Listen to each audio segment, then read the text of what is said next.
laid her down for a nap, and then I went to work. That was it. Room, and she was laying on the cold floor with no shirt. I mean, she had a shirt on, a diaper on, but no socks, and she was cold. I looked for signs, and I looked for red flags, and I honestly feel like he was scared because he got caught. So her eyes had to already have been detached, and it just breaks my heart because in the hospital they had to keep her cold so her eyes wouldn't swell out of her head.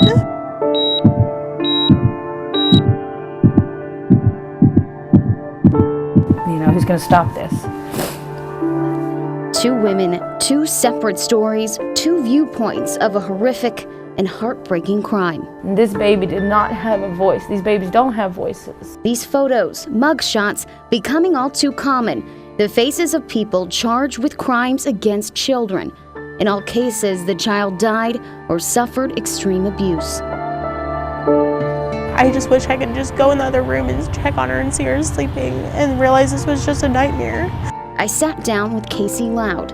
She was a mother. She remembers 11-month-old Emmy playing on the swings here. Loud went to work in July and left Emmy with her boyfriend. He knew I was coming home. He knew he was going to get caught. He called a non-emergency number. The steps from Trish Storm's apartment to the one where 1-year-old Nevaeh lived were short and frantic. She lived just one apartment away and rushed to give her CPR when the man accused of killing Nevaeh knocked on her door.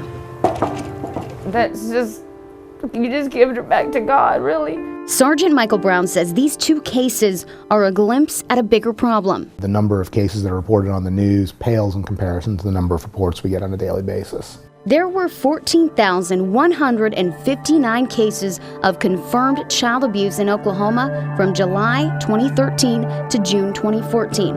Those are the most recent numbers, and Cherie Powell with the Department of Health and Human Services says the new numbers are even higher. So this is very alarming. Oklahomans are still abusing and neglecting their children at a very high rate. Powell says there are around 11,000 children in state custody.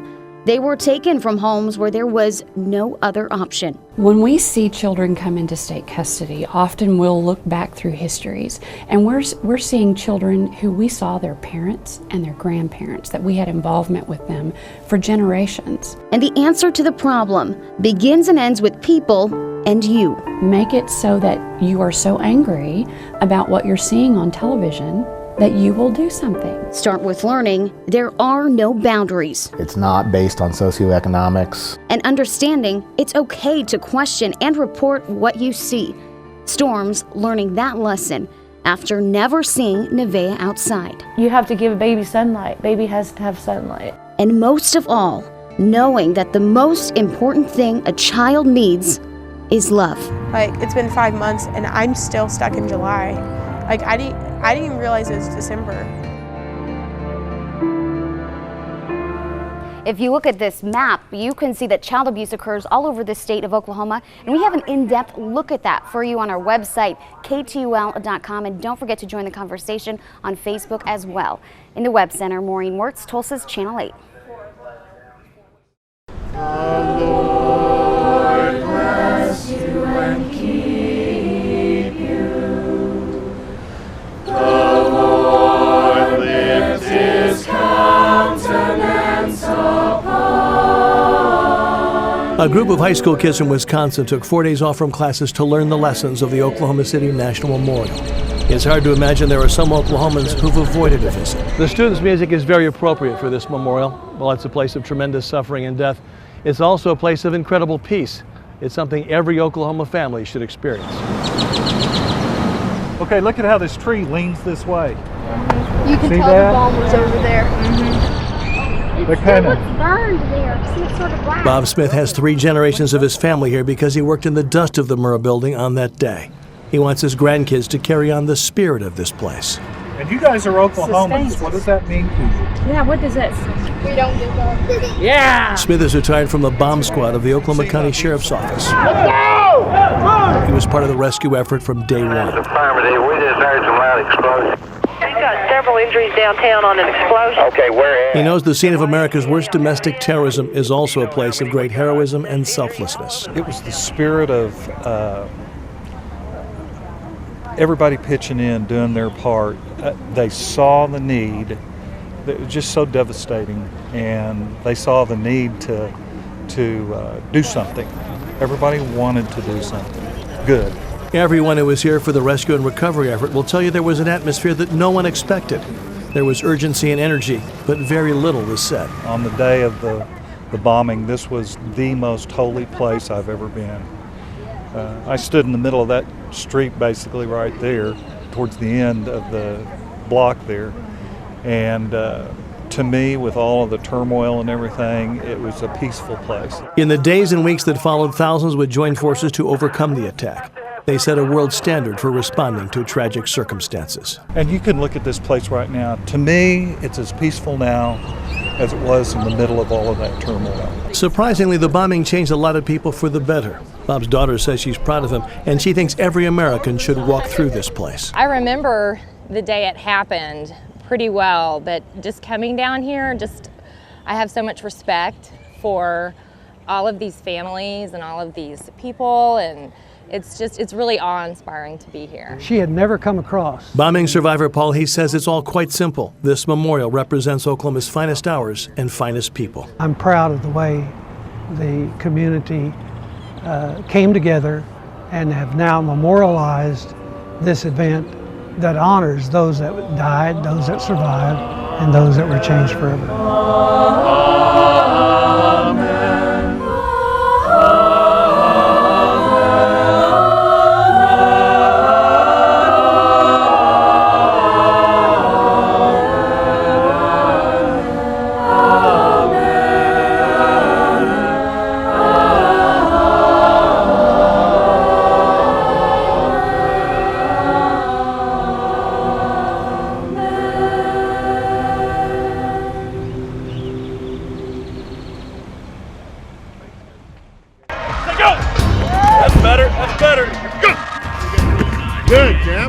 The forces that can be generated by an 18-year-old these days are impressive.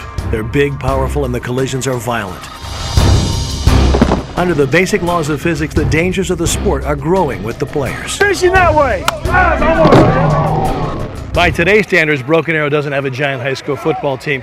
Their starting linemen average somewhere over 240, but a lot has changed over the years. In the mid-'60s, that was the size of an NFL lineman. While some of the changes are genetic, many schools provide first-class weight training and nutritional advice. A high level of strength and fitness provides protection against contact injuries. There's no magic pill. There's no supplement. The director of athletic training at TU says it's crucial to gain weight the right way. If a lineman has 10% body fat, he's fine. At 30%, it's a problem. The biggest players can face long-term issues, from heart disease and diabetes to metabolic syndrome. We know that those things are more likely in people that are overweight. And we know that 55% of high school linemen are either classified as obese or morbidly obese. Now, obviously they're physically active, but what happens when that activity goes away? That will come soon for most kids. Only 6% of high school players continue in college. Less than 1% will ever spend a day in the pros. Last year, the entire state of Oklahoma only produced 36 Division I football players. So gaining weight should be done with a big helping of common sense. Go get it! Don't push plates of food in front of them. Proper nutrition is more important than amount of nutrition or lack of nutrition. Right? What you eat is more important than how much you eat. You eat the right amount of protein and you're lifting weights, you're going to gain weight. You're going to rebuild your muscle, not eating an extra bag of French fries. I mean, you might gain weight eating an extra bag of French fries, but it's not what we're looking for. All right, Cole, you're up, Big Daddy. Let's go. At Broken Arrow, head coach David Alexander wants strong kids who can run all night. He's a good example for his kids. He played 9 years on the offensive line for the Philadelphia Eagles and Jets at 285 pounds. Then he lost 60 pounds after he retired. Let's go. He's pointed at you. Short set, that's it. Alexander says no one should pressure a kid to bulk up. If they're a real college prospect, it will take care of itself. I could go buy a ticket to any game in any stadium and go sit in the stadium, and I could pick out the Division I football player. If there's going to be one guy, he's going to stand out. Left foot, full speed, first sound, go! Holland Hall coach Jerry Ostrowski was one of those guys. He was a big modern offensive lineman who started 102 games for the Buffalo Bills. Go! No. Hands. Okay, can I say it again? Hands, not forearms. Ostrowski is quick to defend the right of a young player to pursue his dreams, but he also notes there's a trend toward leaner players. So even if your kid is 6'5", he may not need to weigh 300 pounds before he turns 18. You don't want to max out as a senior in high school. You know, if your dream's to get to college and play, you want to max out as a fifth-year senior in college or further on. At the same time, he says it's always good to have realistic expectations. The numbers just don't add up for most kids. If dad is 5'9" and mom is 5'2", Junior is not going pro. I can coach a lot of things. I can't coach genetics. I had people asking for some competition. Both coaches are former TU players who would tell you the kids should enjoy their school years without a lot of pressure. If they have the stature and love the game, they'll move up. With the right training, they'll reach their best size and their potential while staying healthy for a lifetime. It's one sport where if you work hard, they'll find a place for you to play. Charles Ely, Tulsa's Channel 8. There we go, that's not bad, you're just crossing over too much. Kristen, we know when we're flying, we know the routine. Now, fill up a baggie this size with your liquids, ditch the water in the water bottle. But there's one thing that you think would be common sense, but TSA officials say people keep trying to bring it past security here. We need all passengers on board immediately for an on-time departure. All aboard, please. 'Twas the week before Christmas, and all through the airport, the baggage claim was whirring, with many people to report. The hustle and bustle of all this holiday travel may cause some folks to unravel. And though you're watching this go by, oh, so fast, often it seems like these lines will last and last. It's got too much liquid in it. It was my Christmas present. And it's really pretty. Stopping Judy Wakefield Sanfilippo right in her tracks was a small Christmas gift she planned to take home to Georgia. I don't know what you call those things. Those little bubbles with the snowflakes and a reindeer and some trees, and it had too much liquid in it. So I'm giving it to the nice people here in Tulsa for a Christmas present. Snow globes, pies, jams, all holiday goodies that won't make it past TSA in your carry-on. Well, as soon as she said she had to check my bag, I realized it was probably that item, and I thought, oh, well, they'll look at it and they'll just say, oh, it's a little globe, Christmas globe. But then she said it had too much liquid in it, so I hadn't thought about that. I said, are you sure it has more than 3 ounces? And she said, yes, ma'am. But one main item that TSA wants you to please leave at home: your guns. So far this year, TSA has found 33 guns at this checkpoint. That's 10 more than last year, and this year isn't over yet. Here's a look at the 2,212 guns found at checkpoints in 2014, and so far this year, TSA has found 2,633. So whether it's a gun or a globe, it's about safety. It's important, and we're all in this together. With the parting gift, she was off, leaving Tulsa out of sight. Merry Christmas to all, and to all a good flight. Now, the only way you can bring a gun on a plane is if it's unloaded, declared, and then checked. Now, you could also be fined if you try to bring it through security, $11,000, and you could also face criminal charges. So just please leave it at home or check it. Live at Tulsa International, Maureen Wertz, Tulsa's Channel 8. Aim, fire! Aim, fire! Aim, fire! Today is the 97th anniversary of the end of World War I. And it means a great deal to me. I was in the military. I was in the Army 60 years ago. A Cold War soldier in Germany. Thank you! Thank you!